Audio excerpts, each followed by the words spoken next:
नमस्कार दोस्तों, शिक्षा चक्र चैनल पर आप सभी का स्वागत है। दोस्तों, आज हम लेव वागस्की के सामाजिक सांस्कृतिक सिद्धांत के अंतर्गत आने वाले एक बहुत ही महत्वपूर्ण अवधारणा जेडपीडी यानी कि जोन ऑफ प्रोक्सिमल डेवलपमेंट, जिसे हिंदी में कहते हैं समीपस्थ या निकटस्थ विकास का क्षेत्र, को जानने का प्रयास करेंगे। आइए देखते हैं जेडपीडी क्या है। जेडपीडी यानी इसका फुल फॉर्म है जोन ऑफ प्रोक्सिमल डेवलपमेंट। तो लेव वागस्की ने इस जेडपीडी की अवधारणा को अपने सामाजिक सांस्कृतिक सिद्धांत के अंतर्गत प्रस्तुत किया था। समीपस्थ विकास का क्षेत्र की संकल्पना प्रसिद्ध मनोवैज्ञानिक लेव वागस्की ने दी थी। जेडपीडी उनके सामाजिक सांस्कृतिक सिद्धांत का एक बहुत ही महत्वपूर्ण भाग है। तो इसकी परिभाषा क्या होगी? जेडपीडी बच्चे की वह मानसिक सीमा है जिसमें एक बच्चा किसी कार्य को अकेले स्वतंत्र रूप से नहीं कर पाता है, लेकिन किसी अधिक ज्ञान वाले व्यक्ति, मोर नॉलेजेबल अदर एमकेओ, जैसे शिक्षक, माता पिता या साथी की सहायता या मार्गदर्शन से उस कार्य को करने में सक्षम हो सकता है। यानी जेडपीडी किसी बच्चे के विकास स्तर का वह विकास स्तर है जिसमें ऐसे कार्य या ऐसे कौशल आते हैं जो बच्चा अकेले नहीं कर पा रहा है, लेकिन अगर किसी की सहायता मिल जाए तो वह उस कार्य को करने में सक्षम हो जाता है। एग्जाम्पल के लिए, कोई बच्चा है जैसे अभी साइकिल चलाने नहीं आ रही है, लेकिन अगर कोई पीछे से उसको पकड़ ले, सहायता दे दे, तो वह साइकिल को चला ले रहा है। और सहायता को धीरे धीरे अगर वो छोड़ दे तो धीरे धीरे वो क्या होता है, बार बार अभ्यास से बच्चा एक समय ऐसा आता है कि साइकिल को चलाने लगता है। लेकिन अगर उसको सहायता ना दी जाए तो साइकिल को नहीं चला पाए, यानी साइकिल चलाना उसके जेडपीडी के अंतर्गत आएगा। ऐसे एग्जाम्पल के लिए, कोई बच्चा इसे गुड़ा नहीं आ रहा है, लेकिन अगर उसको थोड़ा सा समझाया जाए स्टेप बाय स्टेप कि इसके बाद ये करेंगे, इसके बाद ये करेंगे, तो वह गुड़े को भी करना सीख जा रहा है। यानी कि हो सकता है गुड़ा उसके लिए क्या है, एक जेडपीडी के अंतर्गत आने वाला कार्य है। यानी कि उसके जेडपीडी के अंतर्गत ऐसे कार्य, ऐसे कौशल आते हैं जो बच्चा अकेले या स्वतंत्र रूप से नहीं कर पाता है, लेकिन हाँ, उस कार्य को वह करने में सक्षम हो जाता है अगर उसे कोई सहायता दे दे या उसका कोई उसको सही मार्गदर्शन दे दे। तो इसमें दो टर्म आए हैं इसकी परिभाषा में। एक टर्म आया है मोर नॉलेजेबल अदर, एमकेओ। इसकी भी अवधारणा लेव वागस्की ने सामाजिक सांस्कृतिक सिद्धांत के अंतर्गत की है। और एक टर्म आया है स्कैफोल्डिंग। मैंने जानबूझ के यहाँ दोनों को लिखा है ताकि हम यह समझ सकें जेडपीडी के अंतर्गत ये दोनों कॉन्सेप्ट आते हैं। तो एमकेओ जो शब्द का यूज किया है लेव वागस्की ने, उसका फुल फॉर्म है मोर नॉलेजेबल अदर। यानी मोर माने अधिक, नॉलेजेबल माने ज्ञान वाला, अदर माने कोई अन्य। यानी कोई बच्चे के अलावा कोई अन्य व्यक्ति जो उस बच्चे से अधिक ज्ञान रखता हो, उसी को हम कह देते हैं एमकेओ। जैसे कौन हो सकता है अधिक ज्ञान वाला बच्चे से? शिक्षक हो सकता है, उसके माता पिता हो सकते हैं, उसको कोई साथी हो जो थोड़ा पढ़ने में तेज है, तो उसको भी हम एमकेओ कह सकते हैं। ठीक है, तो एमकेओ करेंगे क्या? एमकेओ स्कैफोल्डिंग करेंगे। स्कैफोल्डिंग का यहाँ सीधा अर्थ है सहायता करना या मार्गदर्शन करना। वहां मार्गदर्शन या सहायता के लिए लेव वागस्की ने एक टर्म का प्रयोग किया है, स्कैफोल्डिंग। स्कैफोल्डिंग मतलब होता है सपोर्ट करना।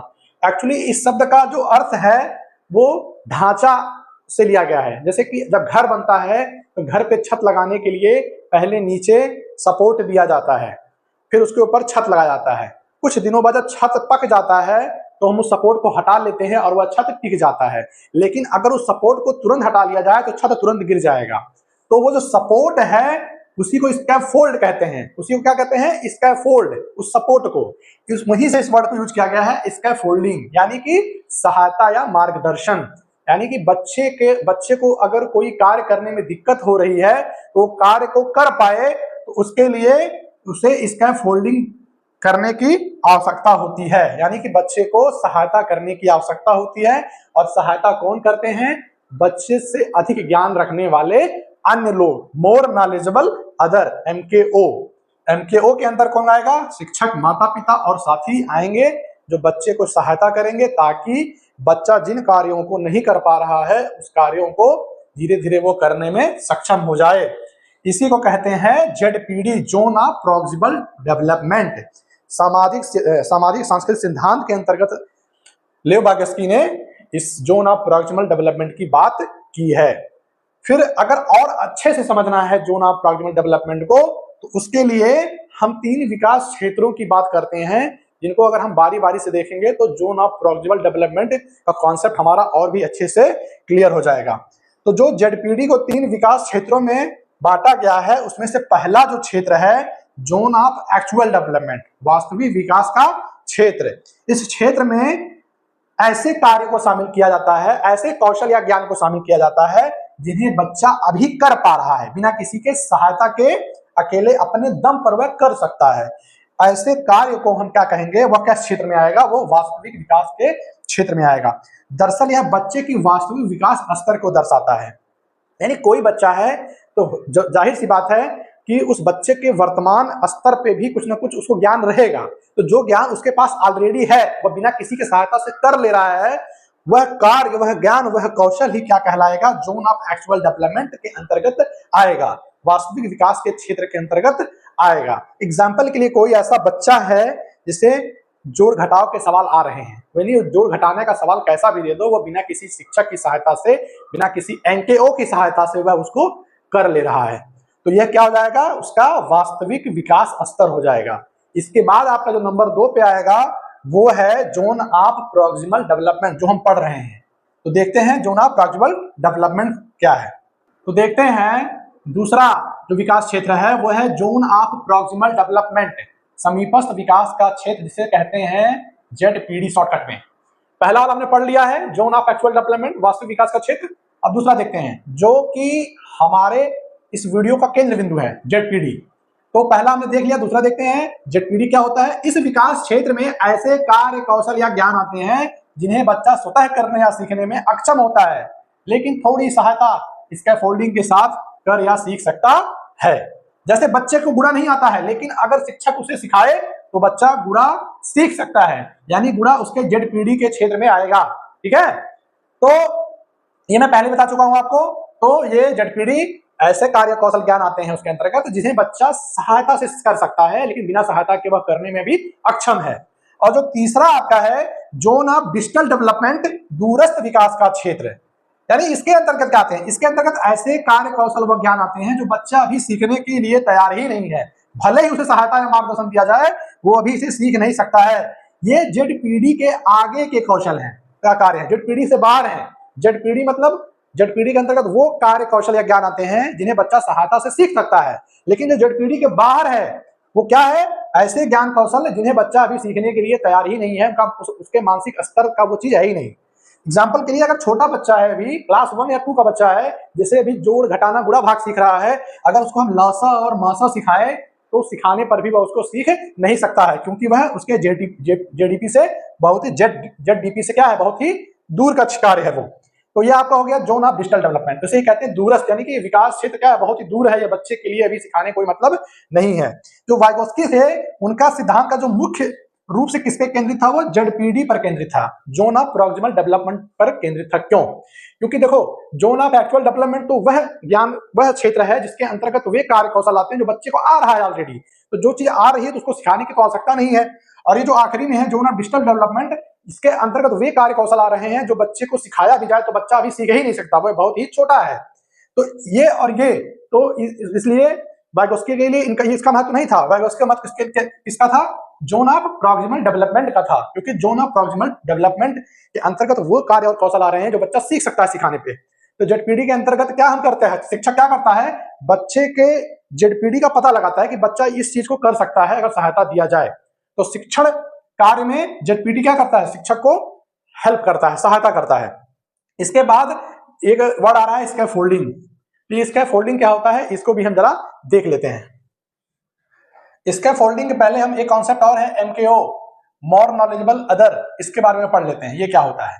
एमकेओ जिसका फुल फॉर्म है मोर नॉलेजेबल अदर, अधिक ज्ञान वाला साथी या अधिक ज्ञान वाला अन्य।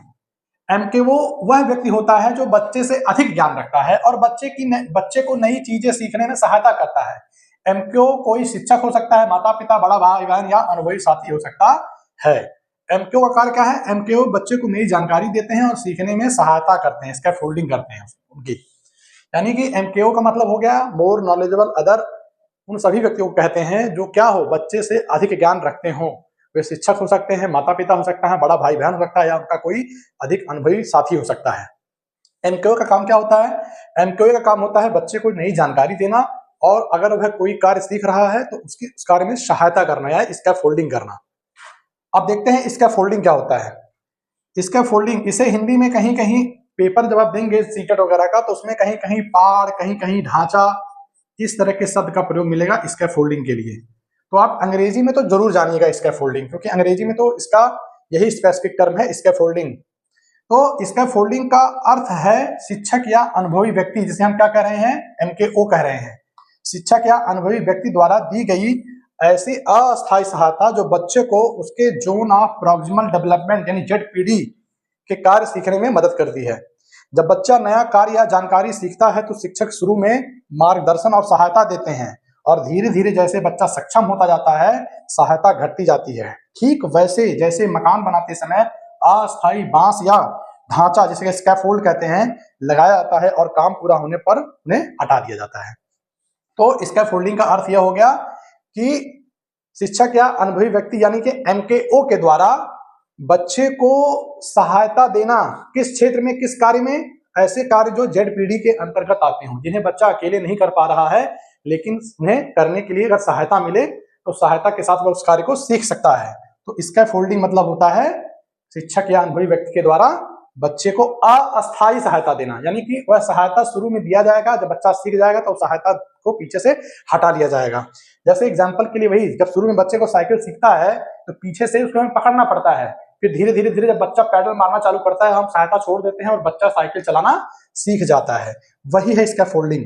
स्कैफोल्डिंग जो होता है बच्चे को मार्गदर्शन और सहायता देना होता है, और जब बच्चा कार्य में सक्षम हो जाए तो उस सहायता को धीरे धीरे हटा लेना होता है। ठीक है, बिल्कुल उसी की तरह जैसे घर बनाते समय हम क्या लगाते हैं, अस्थायी बांस या ढांचा तैयार करते हैं, और जब मकान हमारा तैयार हो जाता है तो उस ढांचे को हम क्या करते हैं, हटा लेते हैं। उस ढांचे को अंग्रेजी में कहते हैं स्कैफोल्ड। उसी वर्ड से आ गया यहाँ पर क्या, स्कैफोल्डिंग। और स्कैफोल्डिंग की क्या क्या विशेषताएं होती हैं उसे देख लेते हैं। स्कैफोल्डिंग की विशेषताएं, नंबर 1, अस्थायी सहायता, टेम्परेरी सपोर्ट। सहायता तब तक दी जाती है जब तक बच्चा कार्य सीख न जाए। जब बच्चा कार्य सीख लेगा तो सहायता हम हटा लेंगे, यानी कि एक कैसा सहायता होता है, अस्थायी सहायता होता है। दूसरा, क्रमिक वापसी होती है, ग्रेजुअल विड्रॉल। जैसे जैसे बच्चा निपुण होता है सहायता को कम कर दिया जाता है, यानी सहायता को अचानक से नहीं रोकेंगे, धीरे धीरे धीरे रोकेंगे। जैसे जैसे बच्चा सीखता जाएगा वैसे वैसे हम सहायता को कम करते जाएंगे। और तीसरा है बच्चे की जरूरत के अनुसार, नीड बेस्ड। क्या करेंगे, बच्चे को जरूरत के अनुसार सहायता देंगे, बच्चे की योग्यता और क्षमता और समझ के अनुसार उसको हम सहायता देंगे। जिस बच्चे को जितनी आवश्यकता है उतनी सहायता उसको हम देंगे। स्कैफोल्डिंग की क्या क्या तकनीकें हो सकती हैं, हम किस तरीके से बच्चे को सहायता कर सकते हैं, यानी कि स्कैफोल्डिंग कैसे की जाती है, वो निम्नलिखित तकनीकें हैं। जैसे संकेत देना, बच्चे को क्या देंगे, कोई गणित का सवाल लगा रहा है तो हल्का हल्का सा हिंट देंगे उसको ताकि वो सवाल का हल कर सके। मॉडलिंग करना, यानी बच्चे को खुद करके दिखाना, खुद करके दिखाएंगे तो बच्चा उसको देख करके फिर वो सीख लेगा। प्रश्न पूछना, प्रश्न कुछ पूछ करके भी हम कभी कभी क्या करते हैं, बच्चे को क्या करते हैं, प्रश्नों के माध्यम से उसको हम समस्या को हल के करीब पहुंचाते हैं। फिर चौथा है सहयोगी शिक्षण, कोलैबोरेटिव लर्निंग, यानी कि छात्र आपस में मिल करके सीखें। छात्रों को क्या करेंगे, समूह बना करके सिखाएंगे ताकि छात्र एक दूसरे से भी क्या कर सकें, ज्ञान अर्जित कर सकें। तो आपका यह हो गया स्कैफोल्डिंग की प्रमुख तकनीकें। तो अब तक हमने इस लेक्चर में क्या क्या सीखा, ZPD के बारे में सीखा, MKO के बारे में सीखा और स्कैफोल्डिंग के बारे में सीखा। लास्ट में हम एक आपको वेन डायग्राम बना करके ZPD के बारे में बता करके इस वीडियो को वहीं पर अंत करेंगे। देखते हैं वो डायग्राम क्या है। तो देखते हैं ये वेन डायग्राम। इस वेन डायग्राम में हम देखिए 3 सर्किल बनाए हुए हैं, 1 सर्किल, 2 सर्किल और 3 सर्किल। जो सबसे बीच वाला सर्किल है इसको हम कह सकते हैं जोन ऑफ एक्चुअल डेवलपमेंट। जो बच्चे का वर्तमान का स्तर है वो आपका ये इसको प्रदर्शित कर रहा है, यानी बच्चे को जो वर्तमान में चीजें आती हैं वो इस जोन के अंतर्गत आती हैं। उसके बाद जो है आपका ये जो बीच वाला एरिया है यही आपका क्या है, जोन ऑफ प्रॉक्सिमल डेवलपमेंट का क्षेत्र है। इसी के अंतर्गत वे कार्य कौशल या ज्ञान आते हैं जिन्हें बच्चा किसी MKO की सहायता से स्कैफोल्डिंग के द्वारा सीख सकता है। और जो सबसे बाहर का क्षेत्र है वो है जोन ऑफ डिस्टर्ब डेवलपमेंट, यानी कि ये क्या है, ये बियॉन्ड ZPD है। ये क्या है, बियॉन्ड ZPD, यानी कि इसके अंतर्गत वे कार्य कौशल आते हैं जिन्हें बच्चा अभी सीखने के लिए तैयार नहीं है। तो उम्मीद करते हैं आपको यह मेरा वीडियो पसंद आया होगा। अगर वीडियो पसंद आया है तो इसे लाइक करिए, हमारे चैनल को सब्सक्राइब करिए ताकि और भी जो वीडियो हम आपको डालें वो आपको समय से मिल जाए, और अपने दोस्तों को शेयर करिए। इसी के साथ आपका बहुत बहुत धन्यवाद।